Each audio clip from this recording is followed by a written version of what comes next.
ایک رپورٹ پڑھ رہی تھی، آپ نے یہ جو بات کی ہے کہ پوری دنیا میں کھلاڑیوں کو مواقع ملنے چاہیے، تو اس رپورٹ میں نے یہ پڑھا کہ بہت سال لگائے جاتے ہیں اولمپکس کے لیے اپنے کھلاڑیوں کو تیار کرنے میں، دیگر ممالک ایسا کرتے ہیں، اور اس کے بعد اگر کوئی کھلاڑی کوئی میڈل جیت کر واپس آتا ہے تو اس کی دنیا بدل جاتی ہے، اس کو بہت ساری آسائشیں ملتی ہیں، اس کو گھر ملتے ہیں، اس کو گاڑیاں ملتی ہیں، اس کو تنخواہیں اس کی اچھی ہوتی ہیں اور بہت مواقع ملتے ہیں۔ لیکن ہمارے ہاں کیا آپ کو لگتا ہے کہ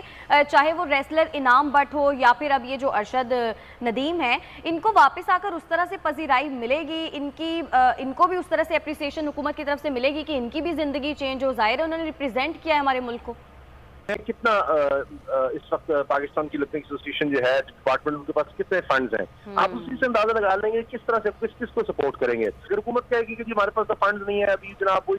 وہ ٹیکس اکٹھا ہوگا، ہم کریں گے، اور بڑے مسائل ہیں، قرضے پورے کرنے، تو ایک پھر out of the box thinking کی ضرورت ہے کہ ان کو بڑے بڑے اسپانسرشپس مل جائے ایسے کہ میں اس کے بارے میں نیرج چوپڑا کے بارے میں پڑھ رہا تھا کہ جب سے ان کے پاس کوچ جرمن کوچ آئے جو خود ورلڈ ریکارڈ ہولڈر ہیں، جب انہوں نے آ کر انہوں نے اس کی ڈائٹ کو، ان کی چیزوں کو آ کر بالکل یکسر چینج کر دیا، اور بھارتی اخبارات یہ لکھتے ہیں کہ جو نیرج چوپڑا پرفارم کر رہے تھے اولمپکس میں اور اولمپکس سے پہلے، وہ ان کے کوچ کی وجہ سے ہوا۔ یہ ان کے اپنے اخبارات، ٹیلنٹ یقینی طور پر تھا، لیکن وہ جو خاص ٹریننگ ہے، اس ٹریننگ کے لیے آپ کو خاص کوچز چاہیے ہوتے ہیں، آپ کو خاص ڈائٹ چاہیے ہوتی ہے، خاص پلانز چاہیے ہوتے ہیں، تو اس کا فقدان یہاں رہا۔ یہاں تو ہمارے پاس جو پیسے، ایک تو پیسوں کا رونا ہوتا ہے، پیسے جو تھے 440 ملین وہ ہم واپس کر رہے ہیں کہ جناب ہم نے تو ضرورت ہی نہیں تھی، تو وہ پلیئرز پر نہیں لگائے کوئی جناب ہمیں ایونٹ نہیں کر سکے، یہ نہیں کر سکے، وہ نہیں کر سکتے، یہ پیسے آپ واپس لے لیجئے۔ تو لغاری صاحب یہاں تو یہ حالات ہے کہ جو ہے وہ بھی اچھے طریقے سے استعمال کرنے کی صلاحیت نہیں ہے۔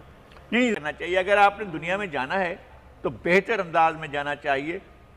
آپ اپنا دستہ لے کر جاتے ہیں، بہت بڑا دستہ ہوتا ہے ہمارا، اس کے اندر ہم ظاہر قوم یہ پیسے دیتی ہے، قوم اخراجات دیتی ہے، تو اس کا کوئی ہمیں ریوارڈ ملنا چاہیے۔ صاحب ہمارے یہ والے جو پلیئرز ہیں، جیسے کہ یہ جیولن تھرو کا پلیئر ہے یا پھر انعام بٹ ریسلر سے بھی آج بات ہو رہی تھی ٹرانسمیشن میں، ان لوگوں کا شکوہ ہوتا ہے حکومت سے، یہ کہتے ہیں کہ حکومتی سطح پر ان کو اس طرح سے نہ تو پذیرائی ملتی ہے، نہ کوئی اپریسیشن اس طرح سے ملتی ہے، نہ کوئی ہیلپ اس طرح سے ملتی ہے، جیسے ہم کرکٹ کو بہت زیادہ فروغ دیتے ہیں لیکن ان کھیلوں کو اس طرح سے پذیرائی نہیں ملتی۔ میرے خیال میں اب انف از انف، اس چیز کو چھوڑنا چاہیے، بلکہ ایسی تمام چیزوں کو انہیں چھوڑ دینا چاہیے جہاں پر ان کی جگہ نہیں ہے، جہاں پر ان کی پرفارمنس نہیں ہے، جن لوگوں کی بھی پرفارمنس نہیں ہے ان کو اس جگہ پر نہیں آنا چاہیے۔ ہمیں زیادہ اس بات پر رکھنا چاہیے کہ اولمپکس کے لیے ہماری تیاریاں ٹھیک نہیں تھیں، لوگ جو ہیں وہ اپنے طور پر تیاریاں کرتے رہے، ہم نے اس سلسلے میں کوئی تیاری نہیں کی، دنیا تیاریاں کرتی ہے، اور آپ کے لیے کوئی ٹیم بنانا کوئی مسئلہ تھوڑی ہے۔ اگر آپ 20-25 لوگوں کو ٹرین کر رہے ہیں